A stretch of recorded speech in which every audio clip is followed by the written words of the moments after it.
আজকে আমার এই সিজনের প্রথম এই উইন্টারের প্রথম শাড়ি পরা।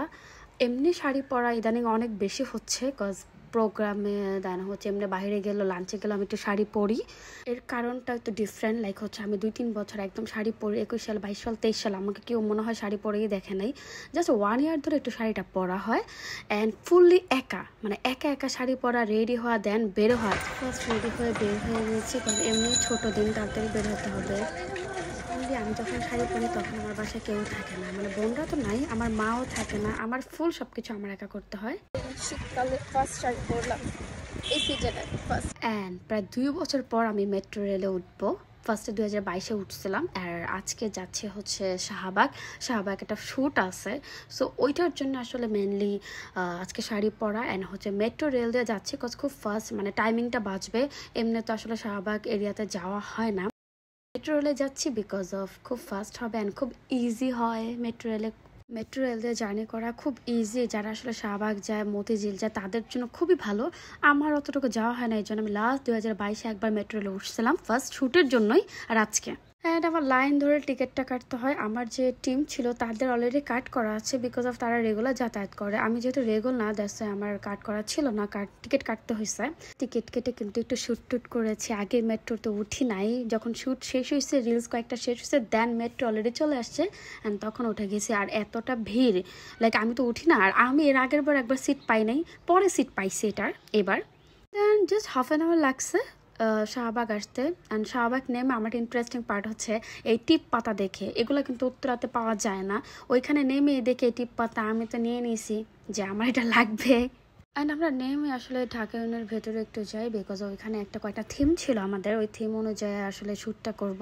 সো আগে আমি ওয়াশরুমে যে একটু রেডি হয়ে দেন আর কি ওই মাতৃভূমির যে প্ল্যাটফর্ম সেখানে যে একটু ফটোশ্যুট এগুলো আমাদের করা হয়।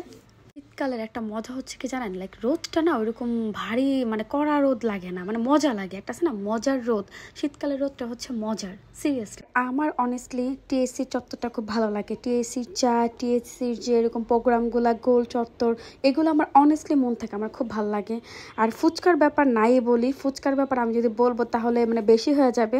টিএসসির ফুচকা ওই 30 টাকা 40 টাকা প্লেট, যে না খাইছে সে ফুচকাই খায় না, সে মজাটাই বোঝে নেই।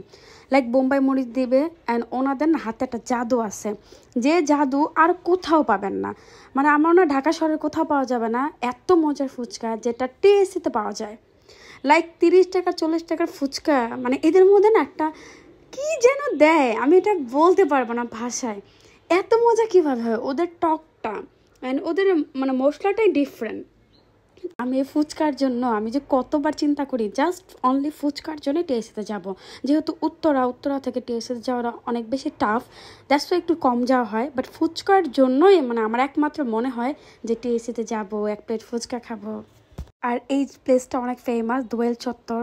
মানে বাংলাদেশে আছে না ঐতিহ্য, মানে বাহির কিছু মাটির কিছু পাটের ফ্রেম ব্যাগ সব পাওয়া যায়। মানে দোয়েল চত্বর আমার খুব ফেভারিট, মানে আমার জন্য বেস্ট। কিছু জায়গা আছে না, বেস্ট প্লেস হচ্ছে আমার জন্য এগুলা।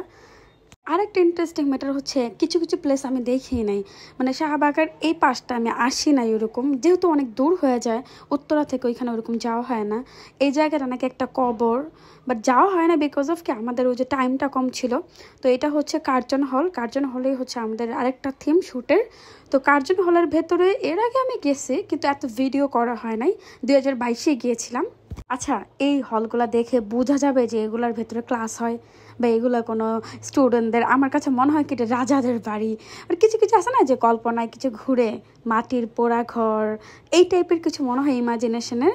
আমার কাছে মনে হলো এটা হচ্ছে কোনো রাজ টাইপের, রাজ দরবার বা আগের দিনের যে রাজাদের বাড়িগুলো, মনে হয় না যেগুলো ক্লাস মতো বা স্টুডেন্টদের নাকি এখানে ক্লাস হয়। মানে আমাদের শুট আমি চেঞ্জ করে ফেলছি।